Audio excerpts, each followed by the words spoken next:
Hey guys, today I'm going to show you where the two fuses for your lift gate are on this 2013 Ford Escape. If this video is helpful, can you smash that thumbs up button and leave a comment down below for the YouTube algorithm? Really helps out a lot. So the first one is for your lift gate release.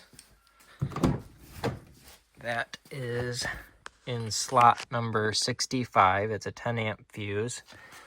Slot number 65 is in the second row right here, all the way at the top. This 10 amp fuse all the way at the top in the second row right here, this red 10 amp fuse right there, that is for your lift gate release button.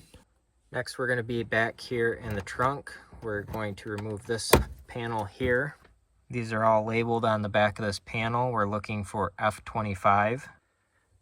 That is this 25 amp box fuse right here.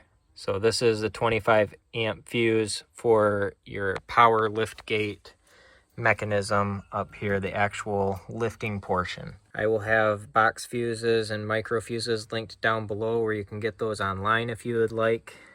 But I hope you found this video helpful. If you did, smash that thumbs up button, leave a comment down below for the YouTube algorithm. Thank you for watching and have a good one.